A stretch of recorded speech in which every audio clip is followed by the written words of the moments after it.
Hey everybody, welcome to this episode of the Disc Golf Answer Man. I am Bobby Cool Daddy Slick Breeze, and I have with me Zach. Melton. Hello. And Jordan Castro. Hello. Team Dynamic Discs players. Jordan comes to us from Minnesota. Yep. And Zach, you're from The great state of Tennessee. I should know what that big, colorful orange Tennessee Volunteers you got on there. Go Vols. You like them, huh? Are they doing pretty good this year? You know, that's a trick question because, like, either they play great or they play like they've never played football before. Oh, really? And that equals to a 5-6 record. So. Oh, I see. Like the Titans. I'm a little bitter because last night the Chiefs Tuesday. lost to the Rams. Pretty good game, though. Went back and forth, but I'm upset over that. So Did you watch it? I watched about 5 minutes into the fourth quarter, and then I fell asleep. You fell asleep Am I the at one the that made worst it? time. I Yeah. know. There were like 6 lead changes in the fourth. Oh, there was? It was incredible. I didn't know that. It was one of the best games I've watched in a long time. Wow. Now I feel bad for falling asleep on them, but I was tired. If you'd stayed awake, maybe they would have won. They probably could have won if It's I all had your fault, Bobby. just thought I stayed awake. So we are ending the 2018 disc golf season, and if you've been watching any of our YouTube channels or kept up to date on social media, you know that we have quite a few players that have been stopping by to say hi, get things ready for the 2019 season, picking up some discs, get out there for them to get out there and tour and play and stuff like that, checking out things at the warehouse. Of course, we have them come in and we do some disc golf answer man stuff to kind of tap their knowledge and get them to answer some of your disc golf questions. But before we do that, what do you guys got going on for 2019? What's the big plans? Playing more events, less events, different events? Maybe going to do some crocheting on the side? What's going on? I mean, this is kind of awkward, but Robert kicked me off the team, so. He kicked you off again? Again, but no. Maybe after this episode, he'll listen to the episode and can reconsider you. I brought him a Dr. Pepper and a burrito, so I think it's got me back on. That's Yeah. It's that easy, huh? Yeah, he's easy. I'm going to do something similar to this year. I think I played like around half of the Pro Tour and the NT events. Okay. And I'm looking to play maybe not all of them, but close to all of them, maybe miss 1 or 2 of them. Yeah. But gonna try to hit a few more of the big events and then play as much as I did this year because I played a lot. And what about you, Jordan? Me and you talked about it a little bit the other day. Got some kind of some good news coming. Just gonna probably release that once the new year comes. I'm gonna be hitting a little bit more events and traveling to more states. Excellent. This year was pretty much like go to 3 events, go home for a weekend. Go to 3 events, go home for a weekend. Play something closer. Yeah. Just being in the Midwest, but I kind of picked and choose what I wanted to play in this upcoming year. I'm looking forward to actually getting out there and exploring, traveling. So I'm really looking forward to it. Excellent. Now, this may be an easy answer. There may be an easy answer to this, but so you talk about playing some of the bigger events, then going and playing something a little more locally and things like that. Is it obvious the bigger pressures at the bigger events because bigger names there? Or there's still just as much pressure when you play something locally? I think it can go both ways for sure. There's some times where I'll play a bigger tournament farther away and feel more comfortable than I am back home. Oh, yeah. Somewhere in the Midwest. So Yeah. Yeah, I think there can be a little bit of a pressure at smaller events where you like can put pressure on yourself, like, oh, I should win. I'm supposed to win this event. You know, I'm the highest rated player, whatever. But yeah, like he said, I think it goes both ways. But sort of like what he's saying, I think I feel more comfortable at the bigger events too. Yeah. Yeah. Excellent. Now, as far as like molds and anything changing up for your bag for the beginning of the season? My bag is pretty set. Yeah. And I'm very happy with it. Like, I don't think I have any holes to fill, nothing like that. So maybe trying new discs like that are already in my bag, you know, like a new mold, like a newer version of it, you know, but my bag's staying the same. What about you, Jordan? The beginning of the year, this year, I was testing out the Explorer. I really liked it. Threw it pretty much the whole year. Then the end of the year, the Getaway comes out, and I started throwing it. Then I was like, all right, I don't need that. Then everybody on the team starts throwing it, and I was like, just playing with them and watching them throw. Just like, wow, they're throwing amazing shots. So the last couple months, I've been throwing the Getaway, and I've stocked up on so many of them. It's like a perfect disc that can handle power, has enough speed and can glide and get the distance. It's like a driver as a fairway. Yeah. Go 400 feet easily. Told you so. Yeah. I watched Zach and he's like, dude, you should get some of these. And he gave me a few. And I was like, oh, these things. Biofusion Getaway. Gave you a lesson on purples. Purple awesome. ones specifically. Purples. So in the off season, you're not playing as much. Of course, Zach, you just played. You just played something recently? And the Fall Colors. Yes. A-tier in Williamsburg, Virginia. And you performed really well there. I did. Congratulations on that. Thank you. Excellent. But in the off season, what is it? What do you do to kind of keep yourself ready for 2019? Nothing? Okay, cool. That's good. Good to hear. It puts me a lot of confidence in me. For me, when I toured this year, I still had a full-time job working for construction, remodeling, and all that. So that's a reason why I kept going home, is to work and whatnot. So this off season, I'm still working full-time. I still get some days off when I'd like to travel. So they come down here. But I also I go to the gym every day. And fitness has been a huge part of my life. Lost a lot of weight just because of it, mentally, physically, emotionally. Let people, just in case people don't know, a lot can be subjective. So tell us, how much is a lot of weight? I started, I think, 2015 at 365, and right now I'm at 180. Jeez. That's so awesome. So that that's is like a lot of weight. That's pretty much like the same, like 180 pounds. That's another person. You lost another person. That's awesome. That's good. That's awesome, dude. Do you have anything off season, Zach? Other than growing your hair back out? Yeah, I know. Back out. I know a lot of people tend to just drop the disc and not play. I think they kind of get like burnout after playing for 10 months straight. They want to break. But I pretty much play throughout the whole off season. I know Jordan lives where they like can't play all the time in the off season because of the weather. You can, but choose not to. Yeah, I would choose I bring not to. a basket inside. You're not a crazy person. Yeah, that's about it. But I play pretty much throughout the entire off season, and I'm also working with Seth Muncy and Disc Golf Strong. Me too. Nice. Yeah, a lot of the players a big group of us are working with him because he's devoting so much of his time to help us. Yeah. And it's silly not to take advantage. For sure. He's a genius. Very cool. All right. Well, let's say before we learn a little bit more about you guys, we jump into and answer some questions for some of these folks. You ready? Let's do it. I guess. Right. You guess. This first one is from Andrew. He says, "Hey guys, I've been playing for a few years. I find myself topping out at 300 to 375 feet for big drives. I've been practicing my form and throwing speed 10 discs. How much distance is realistic to expect if I'm mostly playing casual rounds and only getting in the field once or twice a month? I don't want to settle for bad form, a short distance, but also don't want to be discouraged that I'm not Simon Lizotte."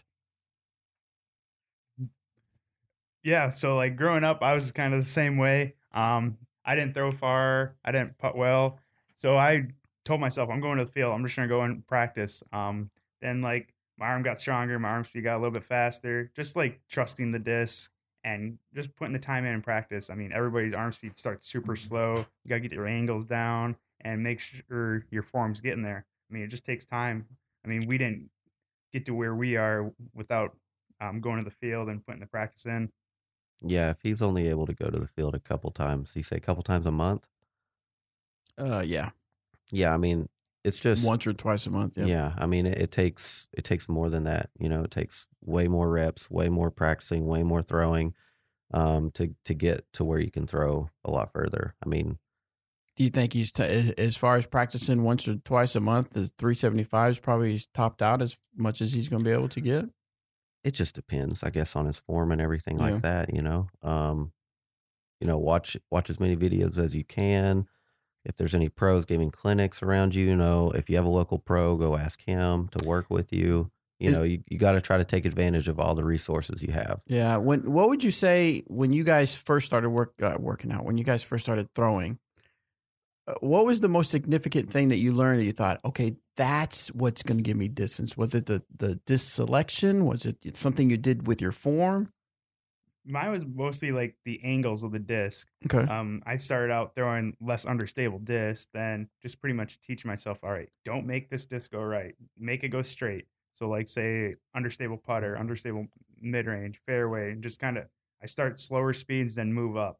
Because if you start with the higher speed, of course, it's going to lead into bad habits, and bad habits is no good. Yeah. Yeah. If you start out with a speed 13 overstable disc, you're going to have terrible form because all you're going to have to be trying to do is just crank that disc over and never learn to throw flat or hyzer or whatever. I started out playing only sidearm for like over a year, and I started with like a Valkyrie and a Beast and like kind of more understable discs, like Jordan said. And so I learned angles right off the bat. Like you have to throw at different angles to get it to fly different, like straight or hyzer flip and turn. Yeah. So learning, like knowing angles and knowing like you can trust a disc and not just have to overpower it, I think that helps a lot. Gotcha. And just for a disclaimer, Zach Melton is a left-handed thrower, so everything he says is you have to think of the You have opposite. to think opposite. I apologize. Next one is from Ty. Hey, DeGam fam, thank you for all you do. You guys have helped my game so much and can't thank you enough. My question is about straddle putting. If you are a right-handed straddle putter, should you straddle out to the right or to the left? I'm guessing it is just a preference, but is there one that helps you guys better or one that you think is best? Personally, I'd go with a personal preference. Sometimes I switch the straddle putt here and there. Mostly inside the woods around the basket. I normally, for me, because it works for me, I put my left foot behind my mini, then have straddle out to the right, just because it just tells me is like, all right, it's just weird because like if I put my right foot behind my mini, I feel like I'm pulling it to the right, where the left side, it's like I can get more squared to the basket wise. Gotcha. I agree with that kind of. From the opposite side, I like to put my right foot behind it and then straddle away from the mini or disc with my left foot. But I will say you need to practice both ways because Okay. I used to, when I switched to straddle like 5 years ago, I only putted with my right foot behind the disc. Yeah. And then I get in a tournament and what happens? Like 3 putts. There's no way I can straddle left. I have to straddle right away from something. It And happens then, all the time. and then I'm putting uncomfortable and it's because I've never worked on it. Yeah. If I get to choose, my right foot's behind it, but definitely practice both ways. Like that's one thing I've made a conscious effort to try to do in the last year or so is when I practice putt as many times with my left foot behind the mini as I do with my right, because you're going to get those situations. You can't always get the putt exactly how you want. So when do you decide, okay, for this one, I'm going to straddle putt? What usually situation you're confronted with that makes you decide to do that? Well, I always straddle putt. Okay. So any putt. So life happens? Okay. Yeah. Basically every day when I wake up. Right. For me, I've been kind of working on my putt lately. This season I didn't really putt well, so I've been trying to just try both. Right now, I'm putting. I'm kind of doing like a step putt outside the circle. Then anything inside the probably like 15, 20 feet, I feel more comfortable straddle putting. Okay. Just because I don't have to put much power onto it, where I have to do a normal stance. Mhm. So just kind of something I'm kind of working on. And what putt are you using, Jordan? I'm using blend Wardens. Blend Sorry. Wardens? Yeah. What made you come to this choice? It's just the feel and I'm a spin putter, so I had to go without the bead. So if I was like push putting or something, I could use any other putter, but mostly spin. Being from the Midwest, there's a lot of wind and just something I'm comfortable with. What do you putt with, Zach? I putt with the Judge. The Judge, huh? The Judge. And what made you come to that choice? It was the first putter I tried when I switched, and I like it a lot. For a beaded putter, I feel like they're pretty straight, and for some reason, the bead to me feels comfortable. My index finger sits right on the bead when I hold it, and it's got a comfortable feel. I dig it.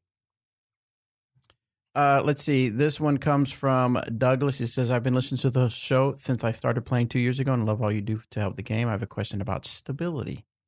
Currently, my bag is almost all stable or overstable discs. If I need a more overstable disc to throw farther or into a headwind, I will throw a faster disc. If I need something more understable, I'll throw a slower disc. Are there any benefits to a faster, understable disc rather than a slower, overstable disc other than throwing specific wooded lines? That was a lot. pretty deep. Yeah, that was a super deep question. I don't know. To answer his question, I feel like it's what you're comfortable with as a player specifically. If you never throw high-speed understable discs, then you shouldn't just throw one in your bag for a turnover shot just because someone says that's what you should do. Yeah. If slower speed discs are what he's using, then there's nothing wrong with it. Yeah. Yeah, I agree. I mean, it also depends on the courses you're playing too, because some shots might not require that versus some do. So you could be playing a wide open course and you need the high speed understable, or vice versa. You're playing a woods course, you need a high speed overstable. I feel like it just depends on the course. The course and the shots. Mm-hmm. Next one was from Thad. I recently got a couple of new Wardens in a classic blend for putting only. I love the feel of the classic blend in my hand, but I'm noticing that they are getting beat up very quickly from hitting every other part of the basket but the chains. Is there a plastic similar to the classic blend that would be more resistant to the dings and nicks I'm seeing in the classic blend?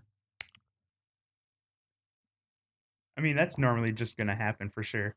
When I order disc or come and pick some out, I usually get piles of putters just to kind of cycle them through.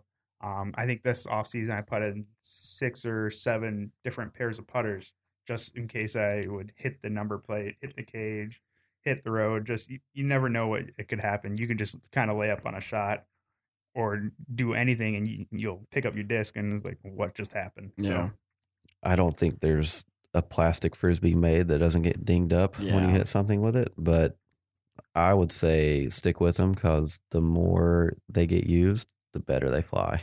Yeah, I see so many people that have just beat up putters and stuff like that. They love, and it just builds character. Yeah, character in the putter. All right, next one is from Joel. He says, "Hey guys, love the show. I have a question on front hand putting." I'm sorry. I don't know. I guess I've just recently switched over to front hand putting. My question is, why do we see so few front hand putting pros? Is there a technical reason for it, or is it personal preference? Do you think that was an autocorrect and he meant to say forehand putting? It's in there 3 times. Probably not. Front hand. I've never have Anthony or Danny. Have you ever heard of front hand putting? Help us out, Danny. That's what I was thinking. Maybe forehand. I want to Google it real quick. You've got a stump. I'm not sure what front hand putting is. That's probably why no pros do it. That's what I was thinking. Because we don't know. This is the front of the hand, then. Front. I don't know. Jordan's putting. like a backhand putter, so Yeah. Okay, sorry. We're gonna have to go over your question, Joel. I'm not sure what front hand. If he meant forehand putting, then the reason you don't see a lot of pros do it is because normal way of putting is more consistent than that. I would think. There's too much. There's too much. Like whip and snap in the forehand. Like too much is going to affect the fly of the disc. Being able to putt it soft. Is more controllable. So sorry, Joel. Maybe resubmit your question. I'm not sure when we would get to it, but sorry, Joel. Sorry, Joel. But I do backhand putt. Let's see. We'll save this one from Eric because he talks a lot about the email. Is this Eric Oakley? No. Sending, I was going to say next. Got him. This one's from Malachi. I hope I said that right. We are here in the great state of Alabama with a course with a crazy hole. It is a double Mando about 100 feet from the tee pad. Hole is downhill, and the basket is about another 200 feet behind that. 200 feet behind that. Insert period. What disc would you recommend for that shot? Oh, no. Insert comma. P.S. I'm a junior player that throws an average of 300 feet. So it's a double Mando about 100 feet from the tee pad. Hole is downhill, and the basket is about another 200 feet behind that. What disc would you recommend? So the hole's 300 feet? Is it downhill or uphill? Hole is downhill. Well, if you want to play it smart, toss a putter about 90 feet, and then throw a putter again to the basket through the Mando. If you're going for the birdie, if he can throw 360 feet, I would imagine he can probably throw a mid downhill 300 feet, if I had to guess. So I would go mid-range if you're trying to navigate the Mando. For sure. Yeah? That's my guess. All right, so it seems like the next 5 questions are the same person, so we're going to try to get some other people here. Smart. Odds are higher you get a question answered. That's true. Kevin says, hey guys, I've always been primarily an Innova guy. However, I've been hearing a lot of great things about dynamic discs. Nice. And looking to make some changes to my arsenal. My primary go-to driver right now is Champion Valkyrie. He averages about 350 to 375 with it. What disc would you recommend for someone new to dynamic discs? If he throws a Valkyrie, 350, 360, I would love to see him throw an Escape. Really? I would. I think Escape is pretty comparable to a Valkyrie. Valkyrie may be a little more, just a hair more overstable. So I like to suggest an Escape to people because it's speed 9, but so it's not a huge rim. It's kind of understable, but not like crazy understable flippy. And it's got a lot of glide, so it's easy for people to get decent distance with. What about you, Jordan? That was the disc I was kind of leaning towards too. Just when I slower arm speed, I get a lot of people like, what can I throw for this? I was like, Escape. You're like, why? And I was like, it's an easy disc to throw. It can handle the power. It can get the turn. It can go anything. It's super easy to throw. It's very workable, even for slower arm speed to higher arm speed. It seems like the Escape is like one that doesn't get a lot of glory, but no, it gets overlooked. Right, it gets overlooked. Maybe that's another way to look at it. Maybe it's because one of the original ones we did or something like that, but it's definitely a good disc. Let's see. Anonymous. Ooh. While following a card at a tournament, certain player was having a baddie-o day. Mattio or Badio? Badio. Badio. Maybe it was Mattio, though. At one point, he threw his stool across the fairway toward where spectators were walking, and it landed pretty close to me. If I were a pin and his stool were a disc, it would have been a circle 1 putt.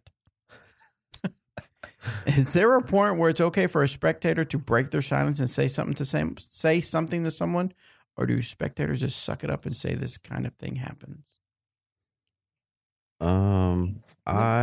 That's a good question. I don't know if there's any rules that say a spectator can't. Well, I mean, I guess there is kind of like etiquette, but it's not like hard rules, but there's etiquette to where you are supposed to be quiet and not disturb the player. I mean, if someone threw a chair at me, I'd have a hard time like not wanting to throw it back or say something. Yeah, but he didn't throw it right at you. He just threw it in that direction. You said circle 1 putt, Bobby. That's coming at me like, all right. Come at me, bro. Yeah. And especially if you're playing on the card and if you saw it, like, are they giving it out a courtesy? Yeah, did they see it or? Hopefully his card said something. Because if it gets to that point, it's not on the spectator to say something. It's on his card mates to give him a warning or a violation if he's continuing to act like that, because that's not professional. It's not the right way to be on the course. Especially when there's spectators around watching us play perform at the top level. Yeah. We don't want to really see that. If his card mates did not warn him for that, then shame on them. I agree. That's true. That's not good on their part. You can't just ignore people the way they act just because you don't want to, have confrontation. Yeah. We police ourselves, as players. So everyone has to keep everyone in check. There you go. Next one is from Josh. Let's say a new disc golfer finds he's really good at the game. What are some reasons why that player would continue to play at the amateur level instead of going pro? I've been told that the only difference between AM and pros is that AMs don't accept cash.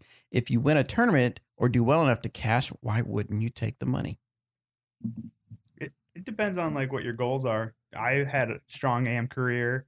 I went to AM Nationals, AM Worlds. I played all that, and the reason why I stayed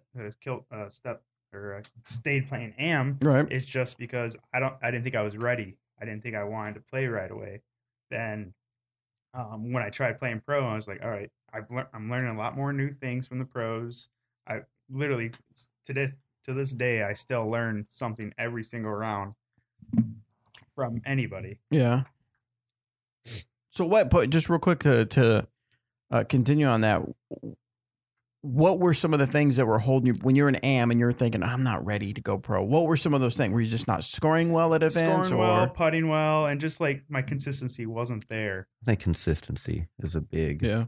It's like Some people feel like they should move up quick and just take their lumps and learn. And there's no right or wrong answer. I wish that I had played AM for another year or two and went to some bigger AM events and learned to play with other guys that were really good, because AM to pro, it's consistency. A lot of guys who play advanced or play in the higher AM divisions at the big AM events, they have all the shots or most of the shots that pros have.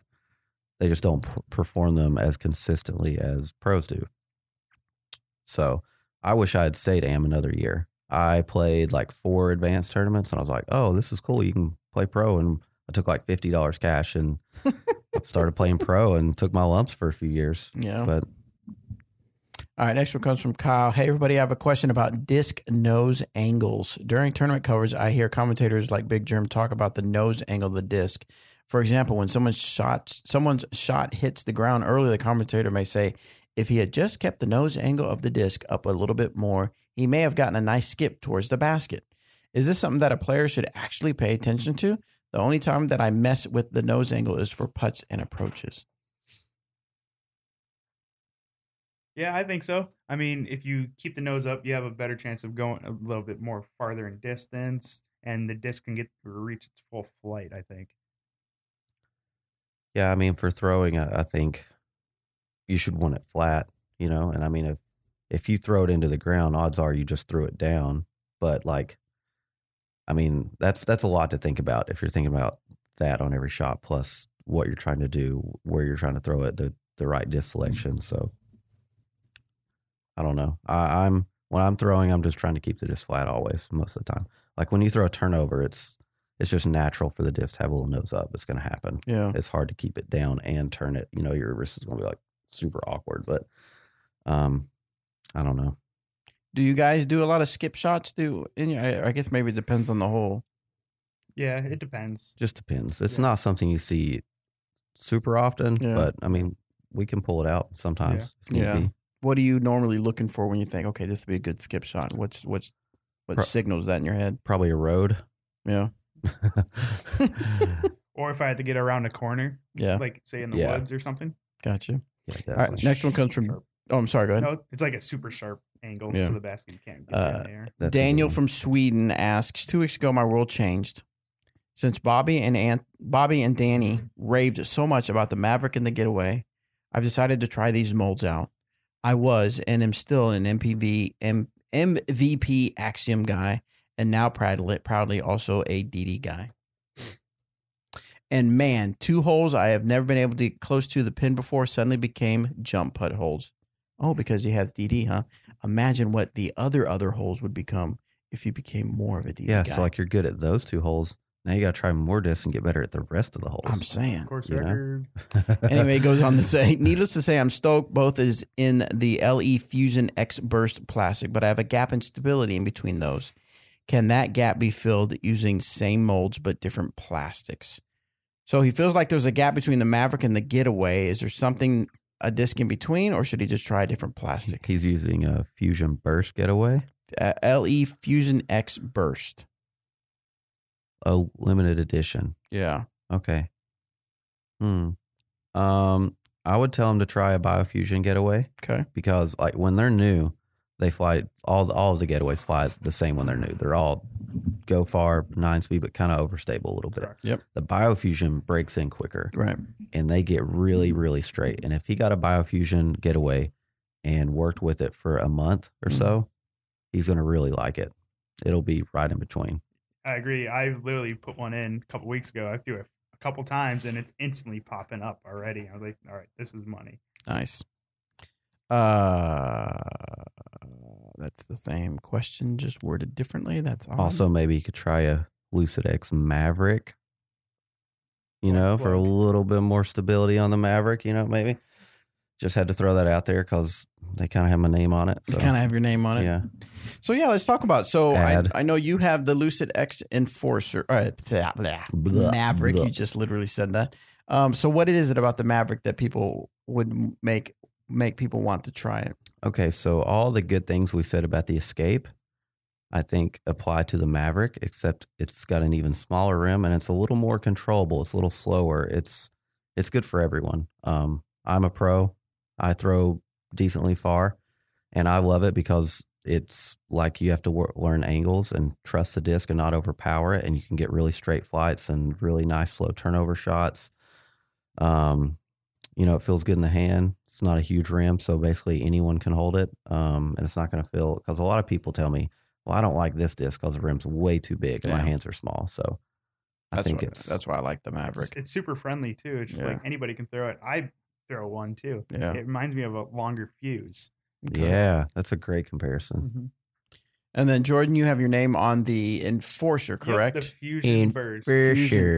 Sure. The Fusion Burst Enforcer. Yeah. So talk good. to us about the Enforcer.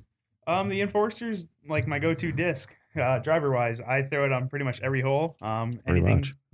Everything that's over 400 feet, I'm throwing to it, windy or not. I mean, it feels super good in my hand, and the consistency and the overstable flight is what I want too, because I can power it, I can control my angles.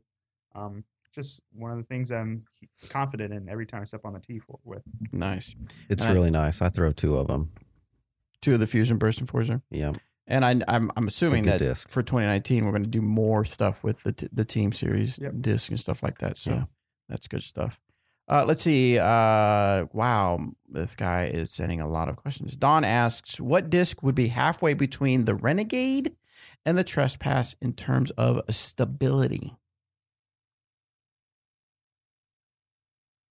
I don't know, because for me, I choose between the Renegade and the Trespass. Yeah, those are kind of close. Yeah. I'm not sure what the Captain and Sheriff are both less stable than a Trespass, right? Yeah, it's just faster. But they're quicker. And they're So those two, well, maybe the Captain actually is probably less stable than a Renegade. You all think? It's close. It's close, right? The Captain's less stable than a Renegade. Do you think they're probably similar? So I would guess maybe the Sheriff, but the Sheriff is going to be like a club faster than your Renegade. But I think stability-wise, I don't know. That's the only one I can think of in the DD lineup. What about a Northman? I've never thrown those, but I've heard I've read comments, people posting about them online that really like them. The Westside Disc Northman. Norman? I've thrown them. I've thrown it a few times based on. See, that's the thing is that stability wise, the Trespass for me is a little more overstable than the Renegade. So depending on the shot I need, do I need to stand up a little bit longer? Mm-hmm. Then I go the Renegade. If I don't, because I need it to fade hard, is going to be the Trespass. The Sword. But the Sword, I used to throw the Sword a long time ago. That might be another one to try out. That's another good one. But the North one for me is one that seems like it's fairly kind of in between the Renegade and Trespass. All right, throw a Norman. A Norm. Norm. I wonder what the stamp would look like on a Norman. Kevin asks, about a year ago, I decided to totally abandon the X step in favor of throwing every shot from a standstill.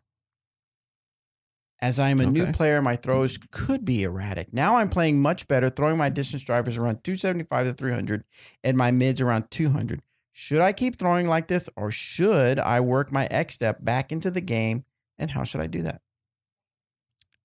I am actually a really big fan that he did that, because I feel like a lot of people have, I don't know if it's just like a little too much pride, like, no, I can't get this down. But if you're struggling with, consistency, a standstill is a great decision to go with, especially if you're a newer player or a beginner player, because it takes out all the run up. Yeah. You literally have to stand there and then like transition your weight back and then throw, and all you have to worry about is keeping the disc flat and pulling through flat. And I think that's a great call. But if he wants to throw further, he will have to incorporate an X step back into it. But I'd say after playing a while standstill, that probably helped him get his timing down and get, and just play more like that. Now he can throw an X step in there and probably work on getting some more distance. Yeah, there's actually, I played with a guy at the Memorial. I think he's from Washington, and he did all standstills. Graham? No, Corey. Corey Jones. Oh, Corey, yes. Yeah. I played with Corey in Vegas. Yeah. He just goes to the end of the tee pad, then does a little wind up and throws, and he's throwing 350, 400 feet just doing that. And just imagine what he could do with the X step. Like, you can get definitely more power, distance, more momentum. Exactly. And he tips or trick for him to learn how to get back into the X step, or is it just one of those you just got to take it slowly? Take it slow. Yeah. Don't try like a big run up. Yeah. Try a I slow. usually just do like right, left behind, then right, and then do that way. Just a kind of slow little walk up. Yeah, walk X step. Start slow. That's how I started. I used to do a bunny hop when I first threw, and now it's just like I can't even do it because my body's just so used to an X step. You could even start it even slower where he stands kind of not on the end, but like a step back and take a step and throw, you know, and work that into it, and then work maybe the 2 steps before that into it and just break it down into a process. Yeah. A lot of the older players around my area, they do that. Just That do the one step throw, and they're still throwing 300 feet. So. Yeah. One thing you might do if you're going to start doing that is to maybe videotape it and watch yourself, because you may think you're doing something and you're not, or you're missing something that you should be doing. That's a good point. You know, watch it yourself, critique yourself, show some of your friends, have them critique you. And even if you want, you can put on the Disc Golf Answer Man Facebook page and you get some help from some other players as well. I do that right now too. It's like every time I throw, I was like, hey, can you take a video of me just to try and improve every single day? Like, hey, what did I do here wrong? What's my back foot doing or whatever? Am I pulling through flat? All the angles. That's something I can learn. Like, I really like what you said. A lot of times we may think we're doing something and we're not, and you can't see it unless someone tells you or you video it. Exactly. Yeah, I don't think enough people, I know people do it, but I don't think enough people videotape themselves as often. I like that you say you do it often. Even a touring pro. Videos himself and is always trying to get better. I have over like 300 videos just on my phone just to go look back and see, hey, what'd you do here? Yeah. Good stuff. I like that. Next one is from Fresa. This is a rules question. You guys good on rules? We'll let Jordan get it. Okay. This past weekend, a cardmate's disc landed inbounds on a peninsula in an out-of-bounds creek within about 10 feet of the basket. There was enough space to set a marker and the players stand with their feet together. How do you determine the direction of the meter of relief if out-of-bounds curves around the disc on 3 sides? The peninsula was a little under 1 foot wide and shorter than a meter, so the meter of relief would have gone up the bank.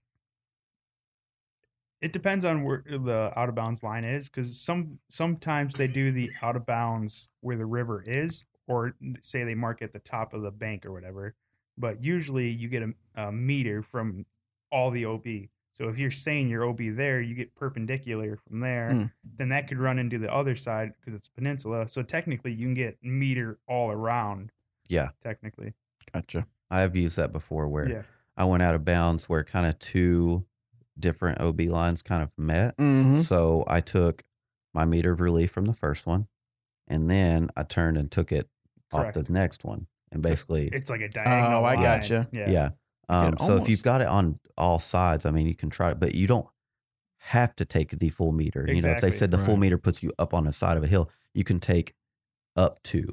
So that means he could take, you know, a foot. Yeah. And then just get enough where he can stand. Yeah. As long as his feet aren't in OB as long as he's making his standing OB. Throw or putt, right? So it's up to a meter. You don't have to take the full meter. Correct. And I play a course in Virginia where he's got an OB creek that wraps through the course on 13 out of 18 holes. And it's a pretty steep bank on most parts. So what he does is if you're in the creek, you're OB. If you're on the bank, you're dry, but he has a flag line on the top of the bank, and you always play your meter off the flag line. That way you don't run into situations like that. So even if you go into the creek OB, you get to play it off the top of the bank where you have good footing. And if you're on the bank, you just bring it up and take your meter off the flag line again. So I think people who do that with their courses are thinking ahead and making speed of play easier. Interesting. Next one comes from Chad. He says, "Hi guys, I'm a 23-year-old and play a lot of ultimate in college. I throw primarily right hand forehand, as I found this skill to be more transferable from ultimate than the backhand. When playing in a league, it seemed that other players who were backhand dominant had the attitude that my flick took less skill than their backhands, even if I shot better." What? What sounds like they're salty. I know. What is that even? I was wondering if the attitude that flick players are less skilled is a consistent throughout all of disc golf, or is this an isolated incident? I can tell you that it's an isolated incident. Super isolated. You watch Sarah Hokum or Jeremy Colin throw Nate those Sexton. flicks. Sexton, those flip. I mean, it still takes skill to do that. It's like almost cheating. Keep throwing your sidearm and keep beating them. Yeah, don't even worry about it. Haters gonna hate. That's funny. Let's see. Next one, bro. Next one is Daniel from Sweden. On my previous questions. Wait. Oh, a previous question. Oh no. Oh, this has Eric and Robert, so maybe we'll save it for Eric and Robert. What if we could answer it better than Robert? You probably could. I mean, but to be fair to Eric, let's leave it in there. Okay. That's fair. Robert, you're out. Nora, also known as Chuck Nora, asks, hey guys, super excited. We got our course at Lowell Park built opening next week here in Dixon, Illinois. Of course, that was in August 30th, so it's probably being well played by now. Mm-hmm. Thank you for the help, Eric, and the Dynamic Disc crew. I've been playing almost 20 years, and this will be my 50th course. I'm about to start introducing and teaching a lot of first-timers. What are some tips to get people started? I know people aren't going to be throwing 200 feet drives and sinking 15-foot putts right away, but my goal is to give them enough confidence to come out and keep playing. So what advice do you have him for teaching first-timers? You guys have done clinics and stuff, so what's some of the things that you've... What do you think? Yeah, I usually say just having fun and being outside for the exercise. That's one of the reasons why I started to play is because of that. I mean, being outside in nature and getting steps in, it's just like, what more can you need than just the competitive side is even better, I think. Yeah, I would say, the go-to tips are don't get frustrated because no one's good at it the first time they do it. And hopefully he's got some good understable putters and mids for them to try out first. Don't need to go anywhere near drivers. Yeah, right, correct. And try to keep the disc flat.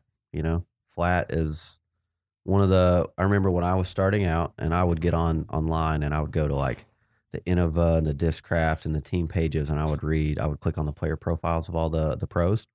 And I remember reading one of the first things I read from Climo on his little page. And like his one tip was learn to throw flat.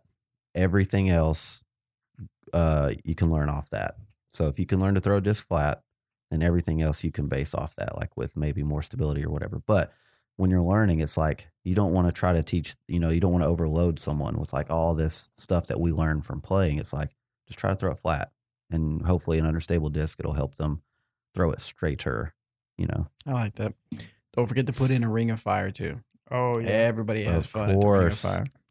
Next one is from Joey. I have a constant issue with having sweaty hands on the course. Sweaty, meaning discs tend to slip when I release them. Can I wear gloves on my throwing hand to take care of the issue, or does PDGA not allow this? I have a Gorilla grip work glove that stays tight to my hand and has seriously improved my game. You can wear a glove. Yeah. I don't think there's. I know of a professional player in Georgia, Ashley Collins. Oh yeah, plays. Sponsored by Innova. She throws with a glove.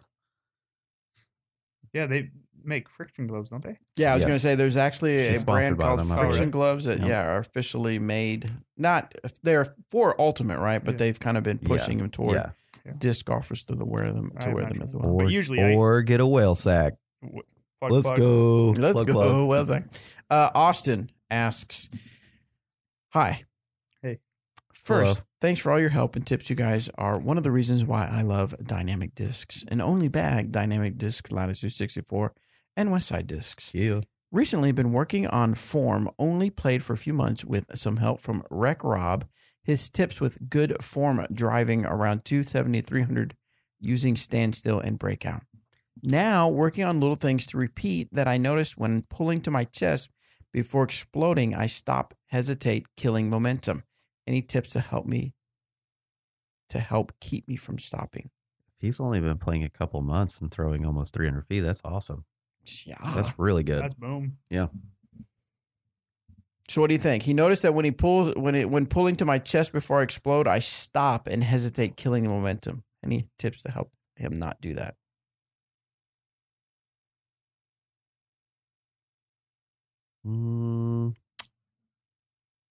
Yeah. It makes me think of the guy that did the standstill. Yeah. He's already at the end of the tee pad. So, and all he's doing is reaching back and pulling through and just exploding. He's at the end of the shot. Right. So maybe he needs to go to a standstill and work on being fluid and just hitting through all at the same time and try to get rid of that hitch. Maybe it's in his run up. It's kind of hard to tell without seeing it. Yeah. Yeah, I'd like to see a video of it. Yeah, you might take a video. If you hear this in time, take a video and post it to the Facebook group, and we'll see if we can get some people to help you on that, Austin, for sure. Next question. Boy, people are sending like 3 or 4 questions at a time. Good for them. Jeremiah asks, what is lava plastic? Some people say that there's only one true lava type and some that are wannabes. They both look cool. Just wondering why some discs that are labeled lava look nothing like the true lava plastic. Thanks. Keep up the great work. So lava plastic is a plastic. Is it a plastic? At the very beginning, it was actually just the look of a plastic. There was never any official lava plastic like there's fluid plastic or moonshine plastic. It was just, there was a look, it was even before the swirly stuff. It was swirly, kind of smoky, and people would say, that's lava. And then that didn't happen anymore. That plastic, or it wasn't a plastic, that look wasn't happening anymore. And then later on, we decided to come up with names for new plastic types like fluid and stuff like that. And lava was the plastic type that we gave it. And it was more so fluid is like the softer, lucid. Flava. What's flava? Lava is the softer fusion plastic. So that's what the whole lava debate I'm glad you knew. Yes. When I first saw lava, it's like, it reminded me of like the first run, like you can see it in there. So right. Yeah. Yeah. The first lava was just a look. Yeah. I guess Zach is real hungry. If you hear any chewing, that's Zach eating his Lunchables. Sorry. What flavor is it? Tour Life. Turkey and cheddar with crackers. The best kind. Thanksgiving. Celebrating Thanksgiving early, huh? Now you just need like a little thing of cranberry sauce on the side. Let's see. One more for this episode. Jake from Cleveland, Ohio asks, I know a Valkyrie. I throw a Valkyrie. I know a Valkyrie. Too. I throw a Valkyrie about 305 feet in perfect condition and is wondering if the Escape, we talked about that early, Boom. Or the Renegade would be a good disc of choice to get me a little more distance. I've never thrown a disc, but would like to give them a try. The Renegade's just, I think, a little bit faster than the Valkyrie. Yeah, so based on Zach's suggestion earlier, I think we'll go with the Escape. Pick yourself up an Escape, and you won't be disappointed. We'll do one more since that was a quick one. This one's from Cole. What up, guys? I'm loving this X-Line plastic and wondering if any of these are going into your bags. Also, is Trilogy aiming to make it a permanent product? Thanks for all the great content and good luck to 1,000 rated Robert. You can do eat. So this is an old question because he did meet the 1,000 rated threshold that we gave him, the challenge. Wait, wasn't there like a side bet? A side bet. Yeah, between you and Robert. What happened? Didn't you have to like throw a disc with his face on it? Yeah, I have it. Yeah, do you throw it? Yeah, I threw it in the last one. Yeah, it's a suspect. It was good. It's a suspect. Heck okay, yeah, it's good. Do you close your eyes when you throw it? So you don't have to see him. Laugh. Yeah. I just laugh. Yeah, everybody knows we had a bet and he won the bet and I have a suspect. And the first time I threw it, I posted my Instagram story and I scribbled out his face on it. Oh, I did see that. I remember this. Yeah. And I said, but if there was someone to lose to, isn't Robert such a gracious winner? Yes, he is. Oh, wow. Yeah, right. I think he spent like all day trying to get that disc ready, figuring out what to put on it and stuff like that. So good stuff. So are we making Lucid X permanent? In a way.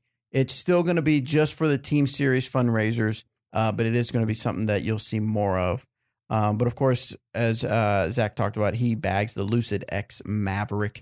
I also bagged the Lucid X Felon. Okay. Eric Oakley. Nice. Thanks for the good disc. Yep. It's orange with white stamp for Tennessee Vols. Let's go, Bobby. And what about you, Jordan? What X plastic? I was throwing the Lucid X Enforcer. And the Lucid X Verdict. Those are the two I had in my bag. But right now it's kind of cold and it's kind of off season and I don't want to lose those. So those came out. And they're just a little stiff right now. Like cold weather. So. I'm assuming once the season starts, though, they'll be right back in your bag. Yep. Nice. All right, guys, we're going to end this particular episode. We're probably going to stick around and record another episode, but we're going to give this one a break so you guys can take a break from our podcast. And then go ahead and go download the next one, and we're going to take a little break so Zach can finish his Lunchables. Thanks, guys. We'll see you. Thanks.